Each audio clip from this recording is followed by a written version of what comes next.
line where we are hearing from Treasurer Jim Chalmers. He's been up speaking about a new announcement for a solar panel recycling pilot program. We'll bring you these pictures of Treasurer Jim Chalmers. Here he is. Call the Parliament as soon as possible to pass this kind of legislation, only to tell us now that they intend to vote against it when we do. They said that we were being too slow, and now they're saying that we're being too fast. I think that there is an urgency to this legislation. It's very important that we pass this legislation. We crack down on hate speech, we crack down on anti-Semitism, we tighten our gun laws, and we build social cohesion in the aftermath of this evil and violent act of anti-Semitic terrorism that we saw at Bondi on the 14th of December. Now, we are extending the hand of bipartisanship to the coalition, and as always, they're balling their fist. You know, this moment calls for more bipartisanship, and instead all they're offering is more conflict. And the coalition position on this legislation would be a recipe for more hate speech, more anti-Semitism, more guns, and less social cohesion. So we call on the coalition to put public safety ahead of internal party politics. Now, we know what Sussan Ley is doing here. She's trying to placate the most extreme elements of her political party. She says that she has prepared alternative legislation. Nobody's seen that legislation. If she's prepared alternative legislation, let's see it and let's engage with them on it in the spirit of bipartisanship, which befits this horrific national strategy. Now, I think everybody's suspicion is that in trying to placate the most extreme elements of her party and putting internal politics ahead of public safety, I think the expectation is that Sussan Ley looks like losing her job anyway.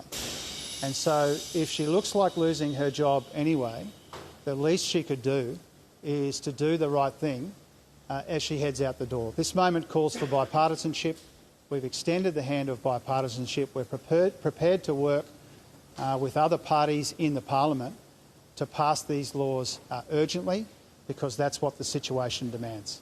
So when you say work with other parties, you're talking about agreeing and presuming. So what sort of areas of the legislation could be amended to get them on board? Well, we understand that the Labor Party doesn't control the Senate on its own. We don't have a majority in the Senate. Our preference is typically to work with the other major governing parties to pass legislation in the national interest. But we don't determine the positions of the other parties in the Senate. We don't have the numbers on our own in the Senate. We will engage with in good faith with people who want to see the right outcome here. And again, you know, I think it beggars belief that in this moment of coalition partisan madness, that they call on us to hurry up, and now they say that it's happening too fast. They called on us to recall the Parliament to pass this kind of legislation, only to now tell us that they want to vote against it. And I think they've lost the plot, frankly.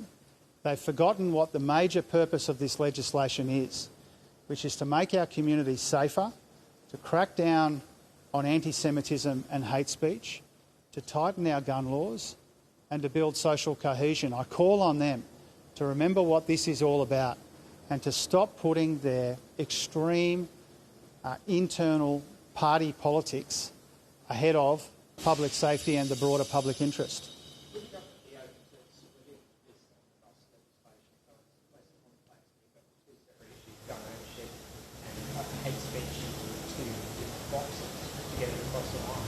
Well, there are important reasons to consider this as a package, and that's because we know that if you want a comprehensive response to the evil anti-Semitic terrorism that we saw on Bondi Beach not that long ago, then that means cracking down on hate speech and anti-Semitism at the same time as we tighten our gun laws. Now, these are all important elements of our response to the horrors of 14 December.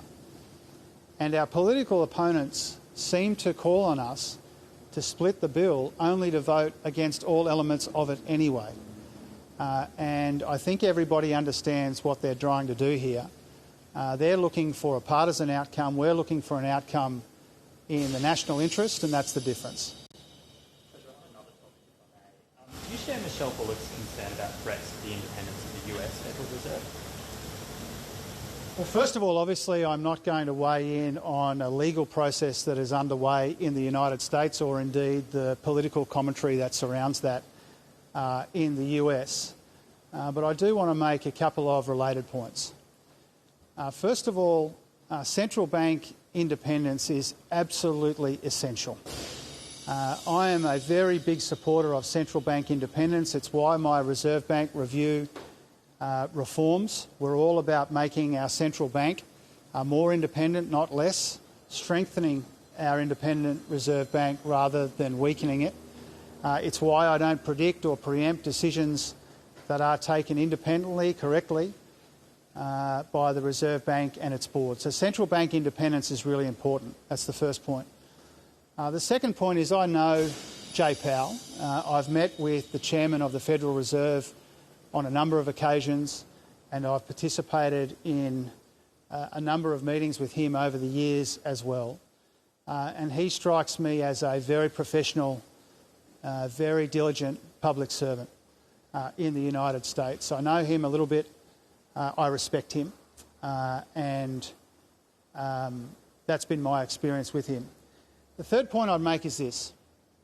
The Governor of the Reserve Bank informed me that she would be putting her name to the statement in support of central bank independence. I told her at the time that I consider that to be appropriate. I think it's unsurprising that central bank governors from around the world would support central bank independence, and I think it's entirely appropriate that the Governor of the Reserve Bank of Australia would lend her name to that. I told her that privately, and I'm happy to repeat that publicly, that I think that was entirely appropriate, that Governor Bullock did that.